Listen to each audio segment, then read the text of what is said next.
General ಆಗಿ ಶರೀರ ಪ್ರಕಾರವಾಗಿ ಒಬ್ರು ಸಕ್ಸಸ್ಫುಲ್ ಆಗಿಲ್ಲ ಅಂದ್ರೆ ಏನಂತಾರ ಅವ್ರನ್ನ, ಅವನಿಗೆ ಬುದ್ಧಿ ಇಲ್ಲ, ಅವನಿಗೆ ಟ್ಯಾಲೆಂಟ್ ಇಲ್ಲ, ಹಿಂಗೆ ತಾನೇ ಮಾತಾಡೋದು.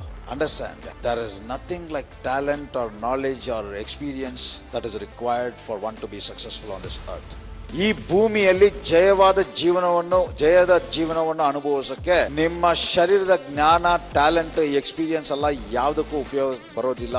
ನೀವು ಶರೀರ ಪ್ರಕಾರವಾಗಿ ಅನುಭವಿಸುವ ಕಾರ್ಯಗಳಿಗೆ, ನೀವು ಶರೀರ ಪ್ರಕಾರವಾಗಿ ನಡೆಯುವಂತ ಕಾರ್ಯಗಳಿಗೆ ಅದರ ಹಿಂದೆ ದರ್ ಇಸ್ ಸ್ಪಿರಿಟ್ ಆಪರೇಟಿಂಗ್. ಈಗ ಅದಕ್ಕೆ ನಾನು ಅಷ್ಟು ಕಾನ್ಶಿಯಸ್ ಆಗಿ ಹೇಳ್ತಾ ಇದ್ದೀನಿ, ನೀವು ಯಾವ ಆತ್ಮದ ಇನ್ಫ್ಲೂಯೆನ್ಸ್ ಇದ್ದೀರಾ, ಯಾವ ಆತ್ಮವನ್ನು ಆಪರೇಟ್ ಮಾಡಕ್ ಬಿಡ್ತಾ ಇದ್ದೀರಾ ಅನ್ನುವ ಗಮನದಲ್ಲಿ ಇರಿ. ನೀವೇ ಒಂದು ಆತ್ಮದ ವ್ಯಕ್ತಿ ಅನ್ನುವ ಪ್ರಜ್ಞೆನೇ ಇಲ್ಲ ಅಂತ ಹೇಳಿದ್ರೆ ನಿಮ್ಮ ಶರೀರದ ಕಂಟ್ರೋಲ್ ನ ಶೈತಾನ ಕೊಟ್ಬಿಟ್ಟಿದ್ದೀರಾ ಅಂತ ಅರ್ಥ ಮಾಡ್ಕೊಳ್ಳಿ. ನೀವು ಆತ್ಮದ ವ್ಯಕ್ತಿ ಅಂತಾನೆ ನಿಮ್ಗೆ ಒಂದು ಪ್ರಜ್ಞೆ ಇಲ್ಲ ಅಂತ ಹೇಳಿದ್ರೆ ನೀವು ಯಾರು? ಮತ್ತೆ ಶರೀರದ ವ್ಯಕ್ತಿಯನ್ನು ಇನ್ಫ್ಲುಯೆನ್ಸ್ ಮಾಡೋನು ಯಾರು?